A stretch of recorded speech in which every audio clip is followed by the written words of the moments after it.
COVID-19 बाट बस्न दाङमा स्वास्थ्य सुरक्षा मापदण्ड पालना अनिवार्य गरिने भएको छ।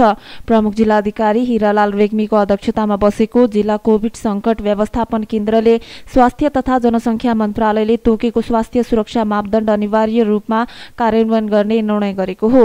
बैठकले सर्वसाधारण जनताले मास्कको अनिवार्य प्रयोग गर्ने गराउने, यस सम्बन्धमा तपाईको मास्क खोई जस्ता अभियानहरू जिल्ला प्रहरी कार्यालय लगायत संघ संस्थाहरूबाट सञ्चालन गर्ने गराउने निर्णय भएको छ।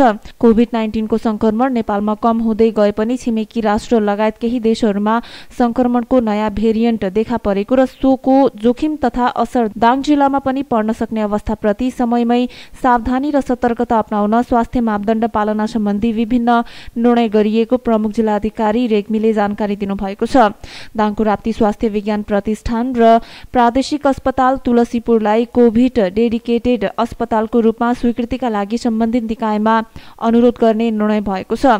त्यसैगरी स्थानीय तहहरूले स्वास्थ्य कार्यालयसँग समन्वय गरी सन्देशमूलक प्रचार सामग्रीहरू तयार गरी प्रचार प्रसार गर्ने, स्थानीय तहहरूले कोभिड-19 को संक्रमणबाट बच्नका लागि पूर्व सूचना समुदायसम्म पुर्याउन जनहितमा प्रकाशन र प्रसारण गर्न नेपाल पत्रकार महासंघ दाङ शाखा मार्फत सबै सञ्चार माध्यमहरूलाई अनुरोध गर्ने, स्थानीय तह र सामाजिक संघ संस्थाबाट स्वास्थ्य प्रोटोकलका सामग्रीहरू सहयोग राहत स्वरूप उपलब्ध गराउने, कोभिड-19 को संक्रमणबाट हुन सक्ने बिरामीलाई लक्षित गरी स्थानीय स्वास्थ्य शाखा स्वास्थ्य कार्यालयबाट आवश्यक औषधि उपलब्ध गराउन सहयोग गर्ने बैठकले निर्णय गरेको छ। दाङमा कोरोनाको पहिलो लहरमा 3300 जना संक्रमित भएका थिए भने 55 जनाको ज्यान गएको सरकारी तथ्याङ्क छ। यस्तै कोरोनाको दोस्रो लहरको समयमा दाङमा 10,836 जना संक्रमित भएका थिए भने 221 जनाको ज्यान गएको थियो।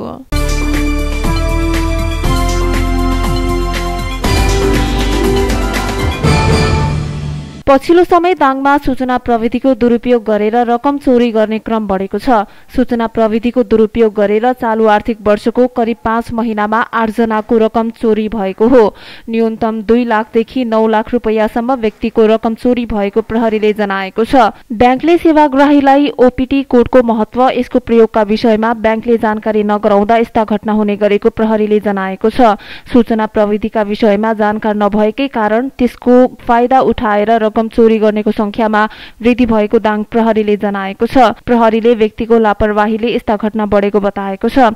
दाङ प्रहरीले सूचना प्रविधि र ओपीटी कोड कसैलाई दिनै नहुने बताउँछ। जिल्ला प्रहरी कार्यालय दाङका प्रवक्ता डीएसपी राजन गौतमले ओपीटी कोडका विषयमा जानकारी नभएको फाइदा उठाएर रकम चोरी भएको बताउनुहुन्छ। यसरी समस्यामा पर्नेको संख्या 8 पुगेको छ। उनीहरू सबैको समस्या अनुसन्धानको प्रक्रियामा रहेको प्रहरीले जनाएको छ। सूचना प्रविधिको प्रयोग गरेर रकम चोरी गर्ने समूहले ब्याङ्कबाट फोन गरेको भन्दै तपाईको खातामा केही समस्या भएको छ, त्यसका लागि ओपीटी कोड चाहियो भनेर माग्ने गरेको बताएका छन्। ओपीटी कोड प्राप्त गरेको केही समयमा रकम अरू खातामा ट्रान्सफर भएको देखिन्छ। खाताबाट रकम ट्रान्सफर गर्ने समूहले धेरै खातामा रकम ट्रान्सफर गरेको देखिन्छ, जसले प्रहरीलाई पनि अनुसन्धान गर्न निकै समय लाग्ने गरेको छ। यद्यपि प्रहरीले अनुसन्धान प्रक्रिया ढिला गरेको उनीहरूको गुनासो छ। रकम चोरी गर्ने गिरोहले एक खाताबाट अर्को, एक ब्याङ्कबाट अर्को ब्याङ्कमा रकम ट्रान्सफर गरेको देखिन्छ। यसका लागि प्रहरीले रकम ट्रान्सफर भएको व्यक्तिको 3 पुस्ते कहाँ रकम ट्रान्सफर भएको छ त्यस क्षेत्रको प्रहरीलाई खबर गरेर अनुसन्धान गर्ने गरेको जिल्ला प्रहरी कार्यालय दाङका प्रवक्ता डीएसपी राजन गौतमले बताउनुभयो। जिल्लामा भएका यस प्रकारका घटनाको अनुसन्धान चलिरहेको प्रवक्ता गौतमले जानकारी दिनुभएको छ।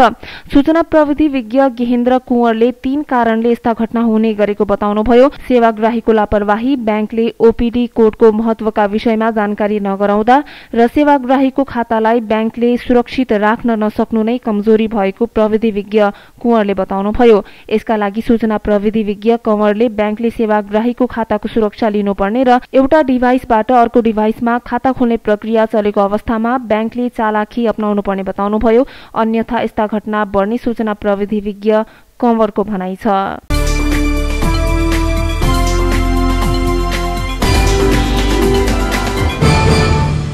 तुलसीपुरमा अटो नियन्त्रित भई पल्टिँदा 2 जना घाइते भएका छन्।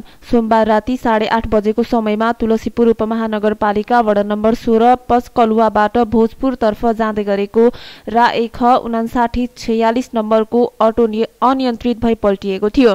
दुर्घटनामा परि अटो चालक सोही ठाउँका 34 वर्षीय टेकबहादुर चौधरी र अटोमा सवार 20 वर्षीय विपना चौधरी घाइते भएको इलाका प्रहरी कार्यालय तुलसीपुरले जनाएको छ। घाइतेहरूको राप्ती प्रादेशिक अस्पताल तुलसीपुरमा उपचार भइरहेको इलाका प्रहरी कार्यालय तुलसीपुरका प्रहरी निरीक्षक पर्वत केसीले जानकारी दिनुभएको छ। घाइतेहरूको अवस्था सामान्य रहेको छ।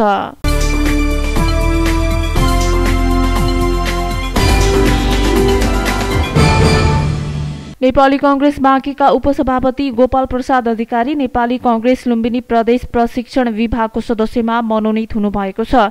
नेपाली कांग्रेस लुम्बिनी प्रदेश प्रशिक्षण विभाग प्रमुख भुवन प्रसाद श्रेष्ठले अधिकारीलाई सदस्यमा मनोनित गर्नुभएको हो।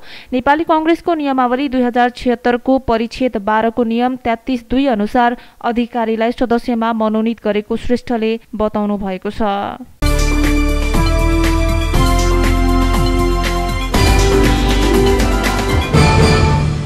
अर्घाखाँचीकी शीतगंगा नगरपालिका 10 बहखोरकी राधा थापा सधैँ झै आइतबार बिहान पनि बिहानै उठेर दूध लिन जानुभयो।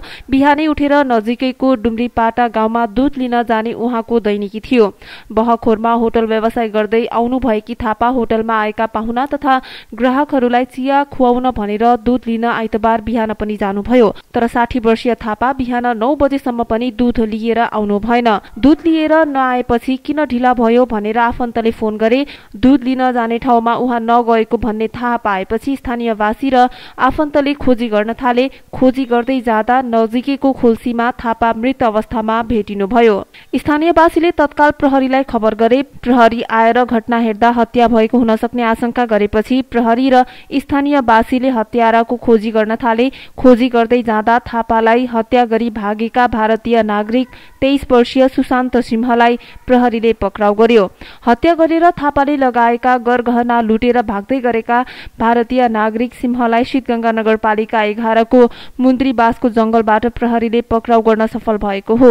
हत्याराले थापाले कानमा लगाएको मढरी, घाँटीमा लगाएको सिक्री लगायतका सुनका गरगहना लुटेर लगेको पाइएको छ। पक्राउ परेका सिंहले खोल्सीमा लुकेर बसी हँसिया र ढुङ्गाले हानेर थापाको हत्या गरेको प्रहरी समक्ष स्वीकार गरेका छन्। उनलाई जिल्ला अदालत अर्घाखाँचीबाट 7 दिनको म्याद थप गरी अनुसन्धान भइरहेको जिल्ला प्रहरी कार्यालयका प्रहरी नायब परीक्षक मुकुन्द प्रसाद रिजालले जानकारी दिनुभएको छ।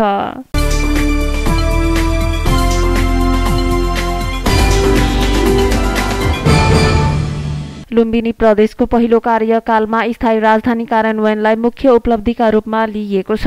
लुम्बिनी प्रदेश सरकारका प्रवक्ता तिलकराम शर्माका अनुसार स्थायी राजधानी राप्ती उपत्यका भालुबाङमा तोक्नुका साथै सोही स्थानबाट काम सुरु गर्नु नै 5 वर्ष कार्यकालको मुख्य उपलब्धि भएको बताउनुभयो। लुम्बिनी प्रदेशको मुख्यमन्त्री तथा मन्त्री परिषदको कार्यालय देउखुरीबाट सञ्चालन आएको छ भने अन्य मन्त्रालयका लागि संरचना खोजीको काम भइरहेको छ। त्यस्तै प्रदेश सभा पनि देउखुरीमै निर्माण भएको नयाँ भवनबाट सञ्चालन थालिएको छ। अघिल्लो कार्यकालको यो उपलब्धि हो। साथै प्रदेशसभाको पहिलो कार्यकालमा 72 विधेयक पारित भई ऐनका रूपमा प्रमाणीकरण भएका छन् भने सरकारले 30 नियमावली पारित गरी कार्यान्वयन गरिरहेको छ। साथै विकास निर्माणका हिसाबले पनि प्रदेशमा फड्को मारिएको प्रवक्ता शर्माले बताउनुभयो। उहाँका अनुसार 5 वर्षमा 749 किलोमिटर सडक कालोपत्रे भएको छ भने 988 किलोमिटर सडक ग्राभेल तथा 435 किलोमिटर सडकको नयाँ ट्र्याक खोलिएको छ। यस्तै 74 वटा सडक पुल र 23 वटा झुलुङ्गे पुल निर्माण भएका छन्। उहाँका अनुसार 3298 हेक्टर क्षेत्रफलमा सिंचाई सुविधा पुर्याइएको छ। 608 वटा स्यालो ट्युबवेल, 1805 वटा सिंचाई कुलो निर्माण गरिएको छ। त्यस्तै 122 किलोमिटर लम्बाइमा नदी नियन्त्रणको कार्य भएको छ। यसबाट 2115 हेक्टर जमिन नदीबाट उकास भएको छ। प्रदेश सरकारले 11147 वटा लिफ्ट खानेपानी आयोजना र 1231 वटा खानेपानीका आरसीसी ट्याङ्की निर्माण गरेको छ। त्यस्तै 1700 617 किलोमिटर ट्रान्समिसन पाइपलाइन जडान भएको, 4872 किलोमिटर डिस्ट्रिब्युसन पाइप जडान भएको छ। प्रदेश सरकारले 7161 कमैया मुस्लिम र दलित छात्रालाई छात्रवृत्ति, 3887 विज्ञान विषय अध्ययनरत छात्रालाई छात्रवृत्ति प्रदान गरेको जनाएको छ। तत्कालीन जनयुद्धका घाइते तथा अपाङ्ग भएका व्यक्तिको उपचारको व्यवस्था गर्नुका साथै मुटु, मृगौला र क्यान्सर पीडित विपन्न नागरिकको उपचारका लागि 2 लाख दिने कार्यक्रमबाट 600 भन्दा बढी नागरिक लाभान्वित भएका छन्।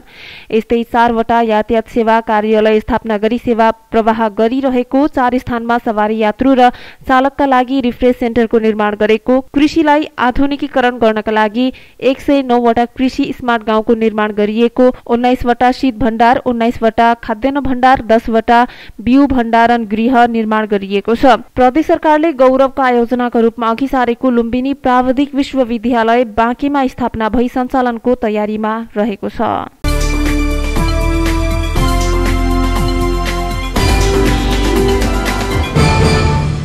राहदानी विभागको सिस्टममा समस्या आएपछि राहदानी वितरण कार्य अवरुद्ध भएको छ।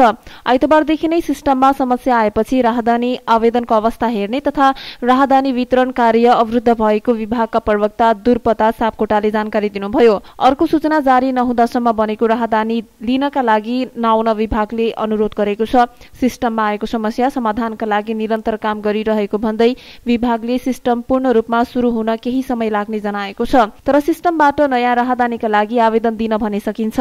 विभागले राहदानीको आवेदनका लागि दिउँसो 3:30 बजे अपोइन्टमेन्ट डेट बुकिङ खुला गर्दै आएको छ। यसअघि नै समय लिइसकेकाहरूलाई भने निर्धारित मिति र समयमा नै विभागमा बायोमेट्रिकका लागि उपस्थित हुन प्रवक्ता सापकोटाले अनुरोध गर्नुभएको छ।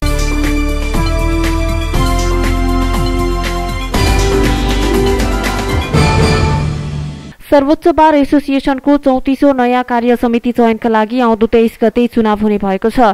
नयाँ कार्य समिति चयनका लागि हुन लागेको चुनावमा सत्ता र विपक्षी दल निकट कानून व्यवसाय बीच समूहगत रूपमा प्रतिस्पर्धा हुने भएको छ। 2 समूहको आफ्नो समूह प्यानल सहित मनोनयन दर्ता भइसकेको छ।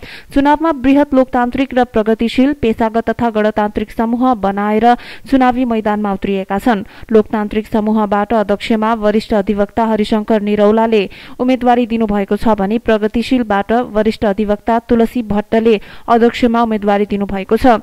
यस्तै एक उपाध्यक्षमा लोकतान्त्रिकबाट जगदीश प्रसाद पाण्डे र प्रगतिशीलबाट रामकृष्ण काफ्ले रहनु भएको छ।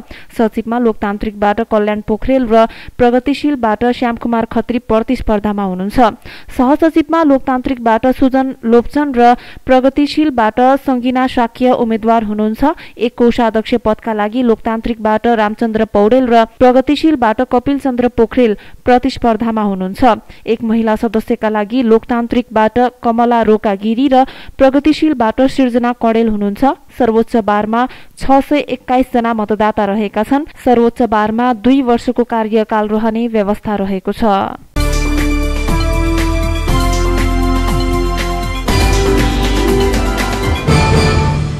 घोराही उपमहानगरपालिकाको 12औं नगरसभा तथा अधिवेशनले केही योजना र ऐनहरू संशोधन गरेको छ। मंगलबार बसेको सभाले चालू आर्थिक वर्ष 2079-80 का केही योजना तथा कार्यक्रम संशोधन गरेको हो। वडा तहबाट परिवर्तन गर्नुपर्ने भनी आएका योजना तथा कार्यक्रमहरू संशोधन भएका छन्। कार्यक्रम सञ्चालन हुन नसक्ने भएको र योजना परिवर्तन गर्नुपर्ने भएका त्यस्ता योजनाहरू संशोधन भएका हुन्। त्यसैगरी नगरसभाले नगर नक्सा पास तथा अभिलेखीकरण कार्य खुला गर्ने निर्णयलाई पास गरेको छ।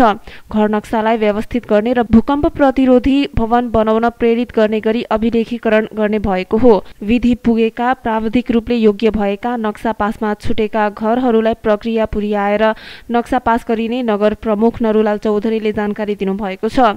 यो प्रक्रियामा 2 देखि 3 महिनासम्म आवेदन खुला गरेर सबै घरहरूको अभिलेख राखिने भएको छ।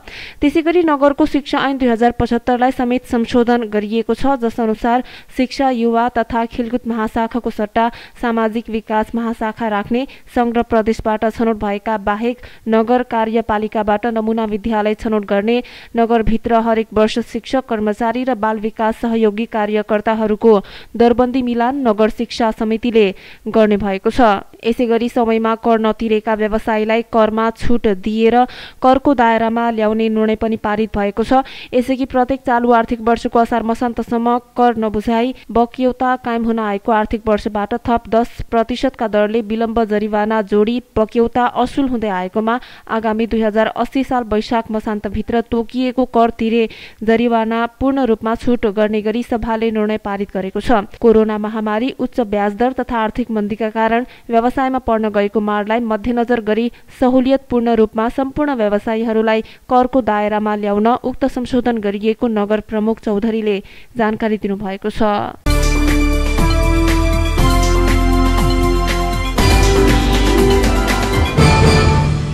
प्रधानमन्त्री पुष्पकमल दाहाल प्रचण्डले विदेशबाट फर्किँदा 2वटा मोबाइल ल्याउन पाउने विषयलाई सरल र सहज बनाउन निर्देशन दिनुभएको छ। उहाँले विदेशबाट फर्केका नेपालीले व्यक्तिगत प्रयोजनका लागि मोबाइल ल्याउन पाउने सम्बन्धमा नीतिगत तथा कानूनी जटिलता भए त्यसलाई फुकाउन निर्देशन दिनुभएको हो। प्रधानमन्त्री दाहालले आज पुनः उपप्रधान एवं अर्थमन्त्री विष्णु पौडेललाई त्यस सम्बन्धमा आवश्यक व्यवस्था मिलाउन निर्देशन दिनुभएको प्रधानमन्त्रीका प्रेस संयोजक सूर्य किरण शर्माले जानकारी दिनुभएको छ। आफूसँग अतिरिक्त मोबाइल ल्याउने क्रममा त्रिभुवन अन्तर्राष्ट्रिय विमानस्थलमा समस्या सिर्जना भएको घटनामा जनस्तरबाट राखिएको चासो र गुनासोको बारेमा प्रधानमन्त्री कार्यालयले अर्थ मन्त्रालयलाई तत्काल नै यो विषयमा आवश्यक कार्यवाही अघि बढाउन निर्देशन दिएको छ। प्रेस संयोजक शर्माले भन्नुभयो, व्यक्तिगत प्रयोजनका लागि ल्याइएको मोबाइलका सम्बन्धमा नागरिक स्तरबाट गुनासो आएपछि त्यसलाई तत्काल सम्बोधन गर्न प्रधानमन्त्रीले यसअघि पनि निर्देशन दिनुभएको थियो। प्रधानमन्त्रीले निर्देशन दिए पनि त्रिभुवन अन्तर्राष्ट्रिय विमानस्थल भन्सार कार्यालयका कर्मचारीले सोमबार हिजो अमेरिकाबाट नेपाल आएका नेपालीलाई मोबाइल ल्याउन रोक लगाएको समाचार सार्वजनिक भएको थियो।